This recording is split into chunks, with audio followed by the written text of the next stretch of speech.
Défaut, racine, la lâcheté conduit à l'immoralisme, comme je l'ai expliqué dans le précédent audio, puisque les personnes qui ne sont pas disposées du fait de leur lâcheté à faire montre du courage de faire les efforts dans la durée avec constance qu'implique la tenue d'une bonne conduite, donc ça implique notamment des efforts de vigilance, l'effort de faire attention à ce que l'on fait, de faire attention aux autres, de travailler sur soi, de faire ses examens de conscience, d'avoir un esprit critique vis-à-vis de soi, d'avoir de l'autocritique. Ça implique aussi des réflexions morales, donc des efforts spirituels en la matière, de raisonnement moral, des efforts d'analyse des situations, de prise en considération de certains paramètres pour bien évaluer les situations et prendre les bonnes décisions, faire les bons choix. Ça implique des efforts de délibération morale, donc de réflexion morale pour cela aussi. Ça implique toute une gymnastique d'esprit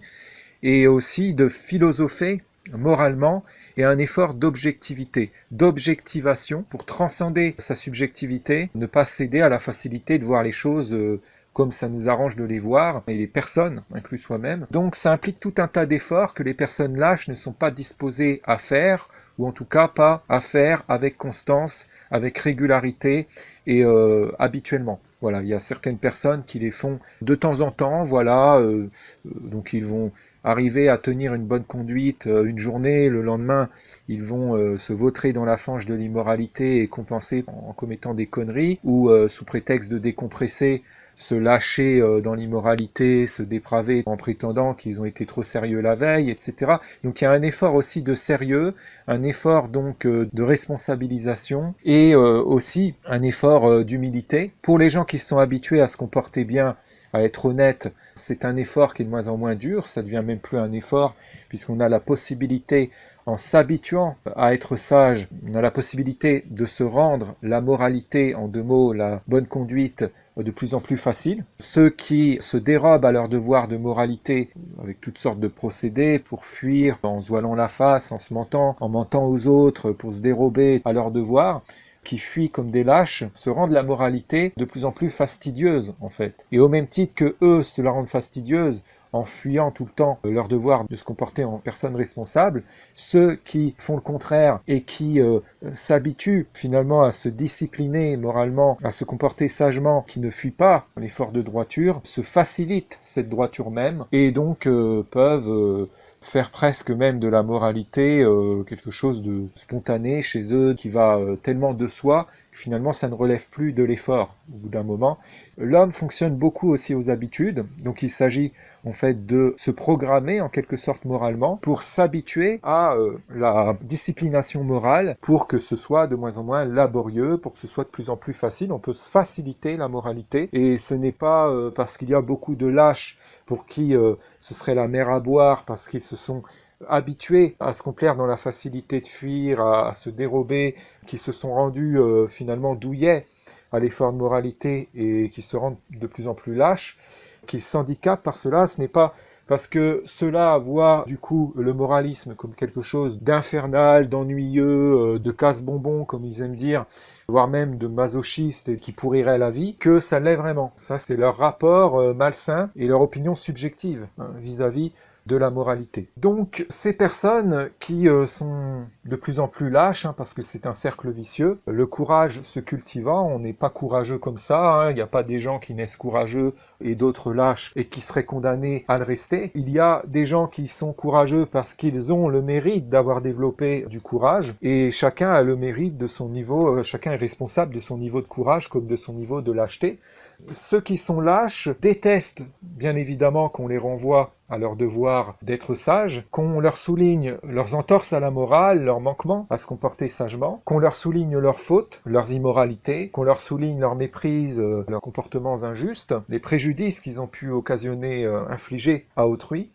et donc font les sourds et ne supportent pas le discours moralisateur. Alors, ils ont bien évidemment donné une sale image aux moralisateurs. Quand on emploie le terme moralisateur dans la tête de beaucoup, ça a une connotation péjorative, alors qu'il n'y a rien de péjoratif ou de mauvais à être moralisateur, à condition qu'on soit d'une certaine moralité qui fasse qu'on est légitime à faire la morale. Bien évidemment qu'il y a des gens qui le font de façon illégitime, qui sont eux-mêmes très immoraux et qui vont faire de façon totalement déplacée, disproportionnée et diffamatoire la morale à moins immoral qu'eux, et qui vont avec un certain toupet prendre de haut des gens qui sont d'une moralité au dixième de laquelle ils n'arrivent même pas, qui vont en quelque sorte inverser les rôles, se supérioriser vis-à-vis de gens qui sont meilleurs qu'eux en l'état, et qui vont donc bien souvent projeter leurs immoralités, leurs entorses à la morale et même leur immoralisme sur des gens droits qui, contrairement à eux, s'efforcent courageusement de bien se comporter. Donc, bien évidemment qu'il y a ces gens-là qui sont du coup des moralisateurs illégitimes, hein, ce ne sont pas de vrais moralisateurs, ils jouent les moralisateurs véritables et légitimes, alors qu'en fait ce sont des imposteurs, ce sont des gens qui feignent le moralisme dans l'inacceptation en fin de compte de la morale qui est valable pour eux. En fait, ils refusent que morale leur soit faite, ils refusent de se remettre en question et de se moraliser, de se corriger moralement, et donc ils projettent ce dont ils sont fautifs, leurs immoralités, sur plus moraux qu'eux, sur des gens qu'il est facile finalement d'accuser d'immoralité parce qu'ils les savent pas très défendus socialement, etc. Ils s'en servent comme de bouc émissaire pour eux, ne plus qu'on leur fasse la morale par le fait d'axer le discours moralisateur contre d'autres gens en fait, contre une altérité. Une altérité alors qu'ils s'emploient à redéfinir comme étant l'écœurante d'immoralité, en projetant tout ce que eux ne veulent pas voir chez eux d'immoral sur donc cette altérité, calomnieusement, et en incitant les gens à l'incriminer pour les immoralités qui sont en fait les leurs et qu'ils projettent. Donc ils exigent alors que les gens soient complices avec eux dans cette projection et dans l'incrimination de cette altérité pour eux se soulager, se rassurant, puisque plus ils arrivent à faire ça, plus ils arrivent à ameuter des gens dans la complicité avec eux, dans cette folie, et plus ils se sentent éloignés du risque que morale leur soit faite à eux, puisque alors se positionnant comme condamnant ceux dont eux sont fautifs, eh ben, ils se disent que peu de gens penseront que eux peuvent en être fautifs, puisqu'ils en font tellement des tonnes pour jouer les condamnateurs sincères dans leur comédie de ces immoralités, qu'ils se disent que les gens ne pourront pas penser un seul instant que eux puissent dénoter ces mêmes immoralités, voire même puissent les défendre, puissent se plaire à les commettre, à en être caractérisés. Donc, c'est toute une comédie pour eux se dérober à leur devoir de remise en question, par lâcheté, par orgueil, avec toute la mauvaise foi à laquelle ça les conduit. Et ces gens ne supportent pas les gens moralistes et lucides qui font de façon juste, à l'endroit comme il faut, la morale, à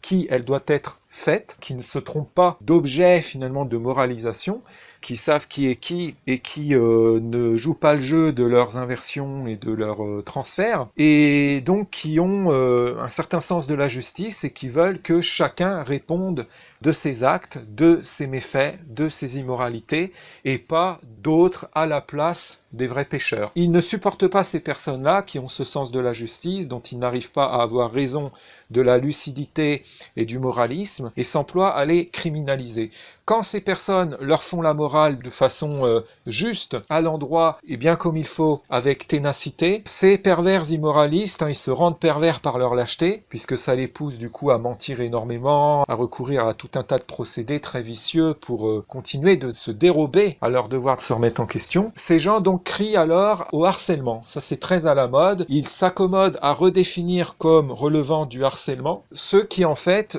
relèvent de la morale tout simplement. Donc quand on leur fait avec ténacité, je le répète, la morale, comme il se doit, qui est valable pour eux, qui doit leur être faite, surtout si on le fait légitimement, si on ne dénote pas les immoralités qu'on leur reproche, si on n'a pas les torts qu'on leur reproche, ça ils ne le supportent pas, parce que alors ils ont du fil à retordre, ils ont du mal à inverser, s'ils ne peuvent pas dire regardez, vous êtes fautifs de la même chose que nous, donc taisez-vous, tout ça. Donc c'est là où ils vont recourir au mensonge en projetant et en diffamant pour nous réinventer comme ayant les mêmes défauts qu'eux, les mêmes torts, ou comme étant pire, pour faire croire qu'on n'aurait aucune légitimité à venir leur faire la morale et pour essayer d'invalider la morale qu'on va leur faire. Voilà, essayer de nous faire passer pour des gens culottés. Ils se redéfinissent comme étant alors victimes d'inversion accusatoire, bien souvent, ça c'est très à la mode aussi. Ce qui revient souvent, c'est l'accusation de harcèlement. Ça c'est quand on est tenace et qu'on insiste, c'est-à-dire qu'on ne cède pas. On commence par leur faire la morale qui doit leur être faite et qui accompagne des reproches. En fait, on commence par leur faire des reproches justifiés en leur soulignant leurs torts, leurs immoralités. Ils réagissent mal par le déni avec mauvaise foi. Ils réagissent donc en nous renvoyant les torts par de l'inversion accusatoire. accusatoire. Si ceci ne marche pas et qu'ils voient qu'on continue, qu'on ne se laisse pas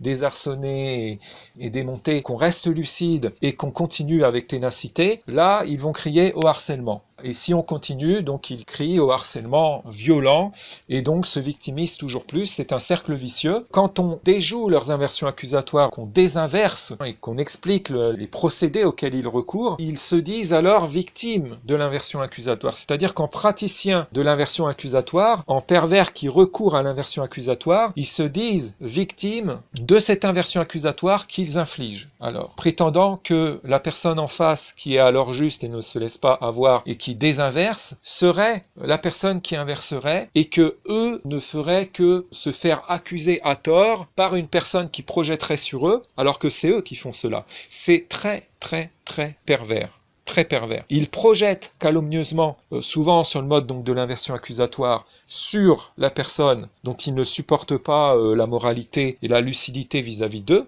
Ils savent que cette personne les a cernés. Comme ils savent que cette inversion accusatoire à laquelle ils recourent et tous les vices auxquels ils recourent alors sont moralement répréhensibles, ils essaient de se couvrir en décuplant de perversité dans la simulation de moralité, de bonne foi et d'anti-inversionnisme pour se faire percevoir aux yeux du plus grand nombre possible comme étant des gens anti-inversion, comme étant les gens qui sont les plus écœurés, les plus indignés contre la pratique de l'inversion. Comme ça, ils conditionnent un maximum de gens à ne pas soupçonner que ce sont eux qui inversent. Puisque se faisant voir et valoir auprès de ces gens comme étant aux antipodes de l'inversionnisme, comme étant les plus grands et intègres condamnateurs de l'inversionnisme, ils amènent ces gens à des années-lumière et aux antipodes même de se douter un seul instant que ça pourrait être eux les inverseurs. Donc ils sont capables d'aller très très loin dans la comédie, dans la victimisation mensongère, et aujourd'hui il y a des gens qui se sont rendus par leur lâcheté, leur orgueil et leur mauvaise foi tellement douillets au moralisme réel et bien placé qu'ils ont très vite fait de se dire victimes de harcèlement. Ils s'emploient à faire passer pour des harceleurs pervers, acharnés, voire même à criminaliser des gens qui en fait n'ont fait que faire la morale de façon bien placée, comme il le fallait, qui finalement n'ont commis que comme prétendu crime, parce que le criminalise, d'être moral, tout simplement. Et qui se retrouvent perçus alors sous l'effet des propagandes calomnieuses, des mensonges répandus par ces pervers, vus comme les pires des personnes, la lie de l'humanité, comme les gens les plus détestables, qui peuvent se retrouver même damnés socialement. C'est assez atroce de subir ça. Il y a des pervers dans cette société, des gens qui ont atteint un certain degré de perversité par leur lâcheté et leur mauvaise foi, leur habitude à toujours se dérober à leurs devoirs moraux, à toujours projeter sur les autres. Dans leur vice commun, ces immoralistes qui ont atteint ce degré de perversité s'entraident pour comploter ensemble contre des moralistes qui sont leur bête noire commune, qui les dérangent, comme ils sont pareillement dérangés par la même personne parce qu'ils savent que la personne a cerné leurs vices qu'ils ont en commun. Ils s'allient, ils se coalisent contre la personne pour la fustiger, pour la faire la plus mal voir possible en essayant de jouer sur la supériorité numérique pour essayer d'usurper la raison, faire croire aux gens que parce qu'ils seraient plusieurs, voire même très nombreux, à penser ça de la personne, à dire ça de la personne, c'est que ce serait vrai. Vous voyez, il y a un biais cognitif problématique à ce niveau-là, une confusion entre pluralité et raison, entre massivité même et raison. Vous savez, le fameux le nombre aurait toujours raison, etc. Alors que la raison n'est pas une affaire de supériorité numérique, n'est pas une affaire de quantité. Il faut sortir du quantitativisme à ce niveau-là. Quelqu'un qui est en conformité avec la réalité objective et qui se retrouve seul ou des gens même qui sont peu nombreux, minoritaires, mais qui sont en phase avec le réel, auront toujours plus raison que une masse de gens qui se voilent la face complètement en roue libre dans du mensonge. Et ces gens, aussi nombreux qu'ils puissent être, peuvent comploter, décupler de vices pour forcer la prise de leurs mensonges pour la vérité absolue en manipulant des gens. Ça ne changera rien à la réalité qu'ils sont en tort. Donc il y a un forcing qui est fait par les plus malhonnêtes immoralistes pour usurper la raison par la entre guillemets force du nombre, par la supériorité numérique, et ces gens sont extrêmement imbus de ce pouvoir qu'ils croient avoir, donc d'usurper la raison par donc la massivité, par le nombre, en ameutant des gens, et donc forcément il y a beaucoup de lâches qui se rallient à eux parce que les lâches se sentent plus forts en nombre, bien évidemment. Ils n'ont pas le courage, du fait de leur lâcheté, d'assumer leur position, d'assumer leurs idées, de s'assumer eux-mêmes et d'intervenir, d'agir, de porter leur leur coup aussi seuls, ou avec peu de gens. Ils veulent le faire en nombre, comme ça, ils partagent finalement, ils se sentent pousser des couilles dans l'escadron et peuvent porter leur coup. Et là, ils jouent les gens courageux dans l'escadron, toujours. Tandis qu'une personne qui va défendre la vérité, même seule contre beaucoup, est beaucoup plus digne et a beaucoup plus de courage. Il y a beaucoup de pervers dans la société qui trichent comme ça en essayant d'avoir le dessus par la force du nombre. Mais ce n'est pas parce qu'ils arrivent à avoir le dessus et à obtenir raison aux yeux de la majorité par la tricherie, par cette tricherie-là, qu'ils ont raison. Ils essaient de s'arroger raison, ils se donnent l'image de gens qui ont raison, mais paraître avoir raison, ce n'est pas avoir raison. Il y a une différence entre paraître et être vraiment. On peut paraître raisonnable, on peut paraître être intelligent, être moral, droit, ça ne veut pas dire pour autant qu'on l'est vraiment. Donc ce qu'il faut, c'est que le paraître soit en conformité avec l'être. Être vraiment comme on paraît, sans duplicité. Et peu de gens, en l'état, malheureusement, en sont capables. Beaucoup de gens trichent, vivent dans la duplicité, abusent même de la facilité de se faire percevoir comme ceci ou comme cela, de paraître être bien sans avoir à l'être, pour donc s'arroger une image de gens bien sans avoir à être vraiment des gens bien, pour obtenir des gens en trichant, en les escroquant en quelque sorte, parce que si on réfléchit bien, ça relève de l'escroquerie sur le plan relationnel, pour donc être estimés comme étant des gens bien sans avoir à faire les efforts pour l'être vraiment. Parce qu'il ne s'agit pas d'être quelqu'un de bien un petit instant, de faire une bonne action, de bien se comporter un petit instant, il s'agit de l'être avec constance, de le rester. Être, c'est être dans la durée. On ne peut pas dire que quelqu'un est comme ceci ou comme cela s'il est une minute, une seconde et que si après il est autrement. Quand on dit quelqu'un est comme cela, en fait on parle d'une façon d'être et d'un caractère qui est constant et qui fait qu'on peut dire que la personne est comme ceci parce qu'elle l'est habituellement. On va dire que quelqu'un est désinvolte ou dépravé par exemple parce que il l'est souvent, il l'est habituellement. S'il est qu'un seul instant et que le lendemain il se comporte bien, il est plus sage, moins dépravé, on ne peut pas dire cette personne est dépravée. Si on dit qu'elle l'est, c'est que elle l'est avec constance, elle l'est habituellement, elle l'est souvent, la plupart du temps. C'est que c'est ce qui domine chez elle. Donc il y a des gens aussi qui donc essaient, font hypocritement en fait des efforts de moralité un petit instant, fugacement, pour ensuite se résumer à cette petite moralité qu'ils ont dénotée à un moment, pour dire ensuite, voilà, se donner une image de gens bien, et après se reposent là-dessus, et se permettent tout un tas de saloperies derrière, et si les gens leur disent quoi que ce soit, ils disent, bah regardez, à ce moment-là, on a bien été sage, vous avez vu, vous étiez témoin, etc. Et essaie de manipuler les gens comme ça. Voilà. Il y a beaucoup de réductionnisme ainsi, pervers. Il y a des gens aussi qui vont effectivement se montrer assez responsables dans certains domaines et qui vont se résumer aux yeux des gens à la moralité qu'ils dénotent dans ce domaine pour en fin de compte se dispenser d'être responsables, sages sur d'autres plans. Je pense par exemple à des gens qui vont se dire droits, purs, voire même supérieurs, parce qu'ils mangent de façon saine, par exemple, parce qu'ils suivent un régime qu'ils croient relever de l'alimentation saine, hygiénique, et du coup, ils vont tirer de ça un sentiment d'être droit, d'être pur, etc.,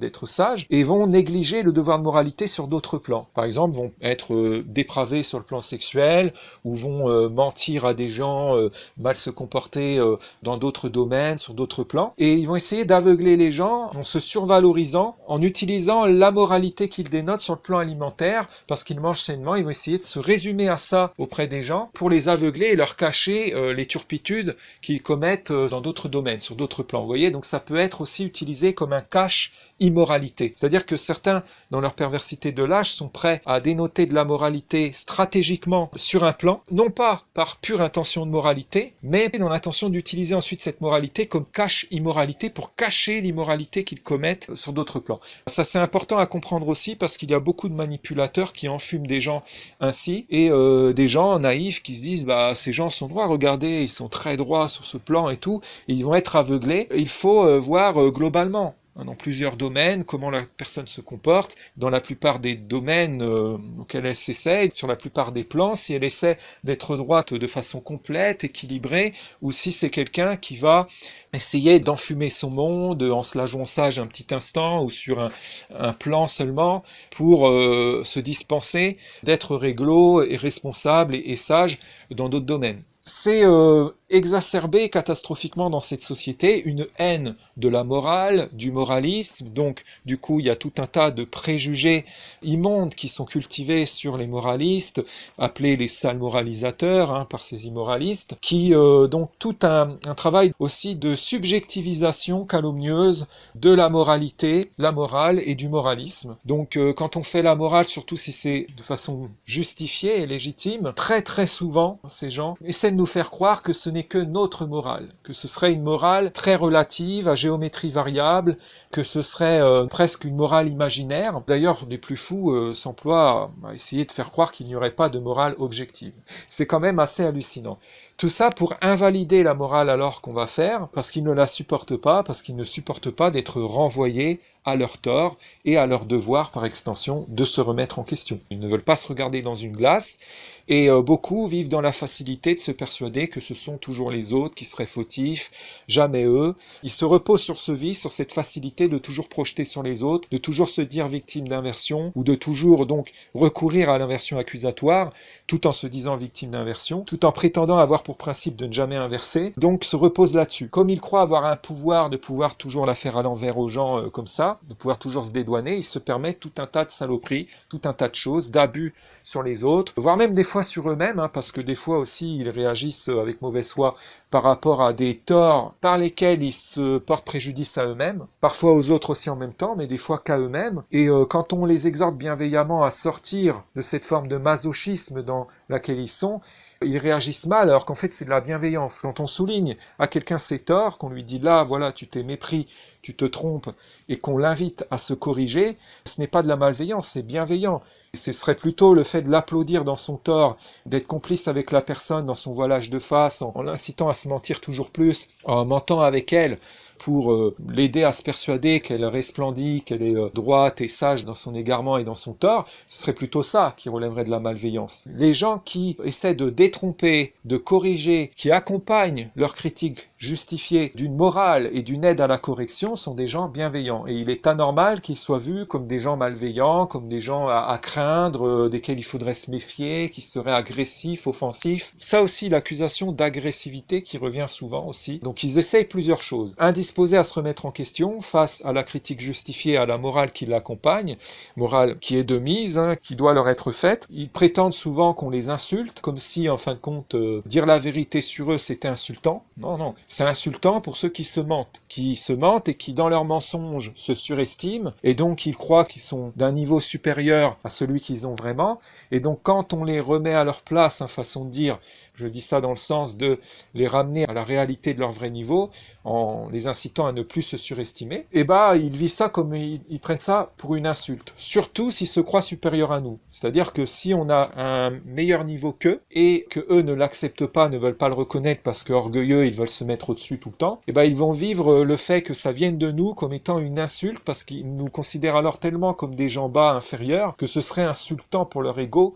que nous, qui considèrent comme étant si bas, si merdiques, si mauvais, qu'on se permette de leur faire la moindre morale ou le moindre reproche. Donc ça leur est insupportable, donc alors ils vont réagir en criant à l'insulte, alors qu'en fait, c'est eux qui s'auto-insultent par de l'orgueil, et qui deviennent même bien souvent insultants en réaction. Donc c'est-à-dire qu'après, ils se permettent de nous injurier, tout en nous faisant un procès pour délit prétendu d'insulte. Donc c'est le monde à l'envers, et ces gens-là s'insultent de ridicule, ils se couvrent de ridicule avec inversivité, finalement en faisant alors une morale à l'envers, déplacée, en essayant de retourner la morale contre nous alors qu'elle est valable pour eux, en toute mauvaise foi. Se ridiculisant de mauvaise foi, dans leur mauvaise foi, ils sont capables d'inventer des mensonges, mais pathétiques, d'aller très loin, de coups de mesquinerie vraiment infamants et pitoyables. Ils s'insultent de pitoyabilité et se portent préjudice à eux-mêmes en se ridiculisant comme ça, plutôt que de réagir de manière mature. C'est l'immaturité même, leur mauvaise foi, de lâche, à ne pas vouloir se remettre en question.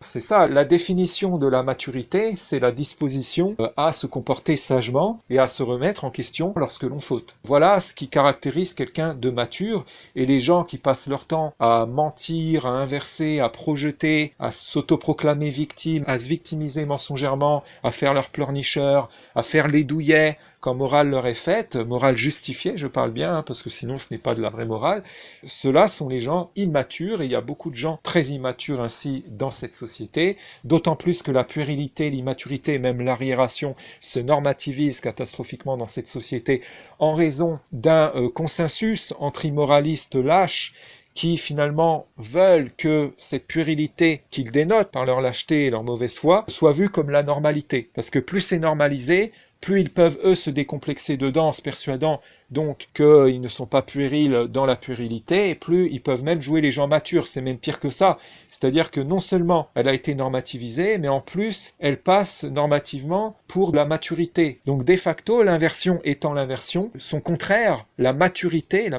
véritable, passe pour la puérilité, puisqu'ils ne peuvent pas faire passer la puérilité pour la maturité sans faire passer la maturité pour la puérilité. Donc il y a des gens très matures, factuellement, hein, dans leur comportement, dans leurs réactions, dans leurs attitudes, dans leur état d'esprit, dans leur mentalité, qui font montre d'une certaine sagesse, d'une certaine maturité, et qui passent pour des gamins, pour des gens très immatures, pendant que des gens extrêmement immatures les prennent de haut et jouent les professeurs de maturité. C'est hallucinant, c'est le comble de l'inversion. Et donc aujourd'hui, on ne peut plus faire reproche à ces gens avec ténacité. On est obligé de le faire avec ténacité parce que ces gens persistant dans leur déni, dans le déni de leur tort et dans leur mauvaise foi à inverser, etc., forcément, on doit revenir à la charge. Il faut donc faire la morale avec insistance. Et cette insistance, ils essaient de la redéfinir comme relevant du harcèlement. Alors que ce n'est pas du harcèlement. C'est eux qui le vivent comme un harcèlement, comme quelque chose d'insupportable, parce qu'ils ne supportent pas d'entendre la morale qui est valable pour eux, que la morale leur soit faite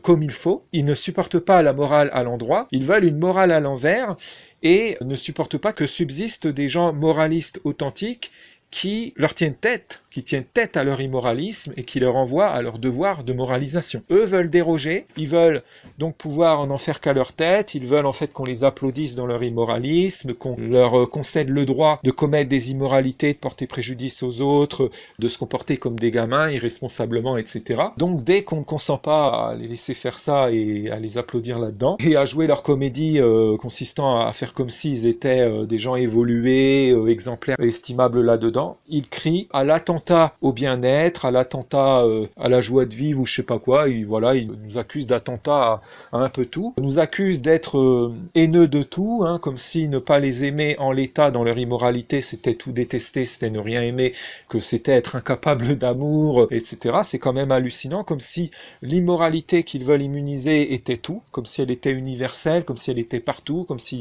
y avait rien en dehors d'elle. Non, c'est justement parce qu'on aime ce qui est beau, ce qui est bien, ce qui est moral, ce qui est sage, bon, qu'on n'aime pas la turpitude et qu'on ne va pas les aimer immoraux, dépravés, turpides.